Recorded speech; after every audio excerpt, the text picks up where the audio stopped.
తాకట్లో ఉన్న మీ బంగారాన్ని విడిపించి ఆ రోజు ఆన్లైన్ రేటుకి కొంటాం. Sharma gold company. ఓం నమః శివాయ. ఓం నమో నారాయణాయ. కర్మ నివారణ నరదృష్టి నివారణ కాళభైరవాయ నమో నమః. ఓం కాళకాలాయ విద్మహే కాళాతీతాయ ధీమహి తన్నో నరదృష్టి నివారణ కాళభైరవ ప్రచోదయాత్. హరి ఓం. చూస్తున్న వీక్షకులకు ప్రేక్షకులకు ప్రియ కాళభైరవ భగవద్బంధులకి స్వాగతం పలుకుతూ మమ్మల్ని ఎంతగానో ఆదరిస్తూ ఉండబడినటువంటి ప్రియ సోదర సోదరీమణులకు జ్యోతిష్య అభిమానులకు సనాతన ధర్మ సంరక్షకులకు అందరికీ నూతన ఆంగ్ల సంవత్సర శుభాకాంక్షలు. 2026వ సంవత్సరం జనవరి నెల 1వ తారీఖు నుండి డిసెంబర్ నెల 31, 2026వ సంవత్సరము అందరికీ నూతన ఆంగ్ల సంవత్సరానికి స్వాగతం పలుకుతూ ఈ 2026వ సంవత్సరంలో అందరికీ శుభాన్ని, జయాన్ని, ఐశ్వర్యాన్ని, ఆనందాన్ని ప్రసాదించాలని మనం మనసారా కోరుకుందాం. ఇక్కడ విశేషం ఏమిటయ్యానగా మనకు క్యాలెండర్ పంచాంగం చెప్పుకుంటున్నాం. మనకి ఇక్కడ గురువారం రోజు ప్రారంభం అవడం, అందులో 1వ తారీఖున రోహిణీ నక్షత్రం అయింది. గురువారం రోజున రోహిణీ నక్షత్రము, అందులో గురువారము. గురు అంటే గురువు యొక్క రోజు, చంద్రుడి యొక్క నక్షత్రము. అంటే విశేషమైనటువంటి గజకేసరి యోగము ఈ సంవత్సరం అందరికీ ప్రసరిస్తుందని చెప్పి గమనించాలి. అలాగనే మనకు ఉగాది పండగ శ్రీ పరాభవనామ సంవత్సరము కూడా గురువారం ప్రారంభమవుతుంది.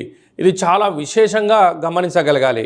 కనుక ఈ సంవత్సరము విద్యార్థులకు, ఉద్యోగస్తులకు, వ్యాపారస్తులకు, నూతనమైనటువంటి అత్యంత ఆధునిక టెక్నాలజీని నేర్చుకునేటువంటి వారందరికీ, వ్యవసాయ సోదరీమణులకు అందరికీ సువర్ణపు యుగంగా భావించగలగాలి. ద్వాదశ రాశుల్లో గ్రహ గమనాన్ని ఒకసారి వీక్షింపచేద్దాం. మిథున రాశిలో దేవగురు బృహస్పతి సంచార స్థితి, సింహరాశిలో కేతు సంచార స్థితి, ధనుసు రాశిలో చతుర్గ్రహ కూటమి రవి, కుజ, బుధ, శుక్ర సంచార స్థితి, కుంభరాశిలో రాహు సంచార స్థితి, మీనరాశిలో శని భగవానుని సంచార స్థితితో ద్వాదశ రాశుల్లో గ్రహ గమనాలు ఈ విధంగా ఉన్నాయి. తులారాశి వారికి ఒకవైపు 6వ స్థానంలో శని భగవానుడు సంచారం చేయు కాల సమయంలో నూతన ఆంగ్ల సంవత్సరం నుండి మరియు ఉగాది పండగ నుంచి ఆదాయ వ్యయాలు ఎలా ఉన్నాయో ఒకసారి తెలుసుకుందాం. వీరి యొక్క ఆదాయం 5, వ్యయం 14. చూడండి, 6వ స్థానంలో శని భగవానుడు సంచారం చేయనప్పుడు రుణ సమస్యలు, రోగ సమస్యలు, శత్రు సమస్యలు, నిత్యం అగ్నిభయం, చోరభయంతో మానసిక వేదనకు గురయ్యే పరిస్థితి చాలా అధికంగా ఉంది. అంటే 5 రూపాయలు మనం సంపాదిస్తే 14 రూపాయలు ఖర్చు పొంచి ఉంది. అంటే -9 రూపాయల్లో మనం ఉంటున్నాం. ఇలాంటి కాల సమయంలో ధర్మబద్ధంగా ఉండడం, భగవంతుడు ఆరాధనలో ఉండడం, ఖర్చులు తగ్గించుకోవడం, విందులు వినోదాలకు, మద్యమత్తు మాంసాలకు దూరంగా ఉండడం, సత్ప్రవర్తన, ఆరోగ్యము, నియమము, నిష్ఠ, పెద్దవారితో సఖ్యతగా ఉండడము, తల్లిదండ్రుల మాట వినడము, విజయానికి కలిగించేటువంటి సూత్రాలను పాటించడం వలన ఖర్చులను నివారించే పరిస్థితి చాలా అధికంగా ఉంటుందని చెప్పి కూడా గమనించాలి. రాజపూజ్యమారు, అవమానం 3. ఇక్కడ అనేక మంది ఓహో మీ అంతటి వారు ఎవరు ఉండరండి, మీరు రాజుతో సమానము, దేవుడితో సమానము, మీరు వీరుడు, సూర్యుడు, చక్రవర్తులు అని చెప్పి మీ చుట్టూ అనేక మంది చేరి భజన చేసి మీ దగ్గర ఉండబడిన సమయాన్ని, ధనాన్ని, స్థిరచరాస్తులను తాకట్టు పెట్టించైనా తీసుకొని వెళ్తూ ఉంటారు. కనుక ఇలాంటి కాల సమయంలో మౌనం, ధ్యానం, సత్ప్రవర్తన అవసరం. ఇలాంటి కాల సమయంలో ప్రతి శుక్రవారం పూట వెంకటేశ్వర స్వామివారికి తులసిమాలను సమర్పించడం, ప్రతి శనివారం రోజున ఉపవాస దీక్షలో ఉండడం, సాఫ్ట్వేర్ ఉద్యోగస్తులు, హార్డ్వేర్ ఉద్యోగస్తులు, వ్యవసాయ సోదరీమణులు, గృహ భవన నిర్మాణ కార్యక్రమం చేసేటువంటి వారు సంపూర్ణమైనటువంటి అనాలోచనంగా ఉండకుండా నిత్యము అప్రమత్తత చాలా అవసరం అని చెప్పి గమనించాలి. ఈ ఆంగ్ల సంవత్సరం అంతను కూడా అందరము కూడా వీలైనంత వరకు తల్లిదండ్రుల యొక్క సేవ, తల్లిదండ్రులతో సత్ప్రవర్తన, తల్లిదండ్రులను ఎవరైతే గౌరవిస్తారో వారందరికీ యోగం కలుగుతుంది.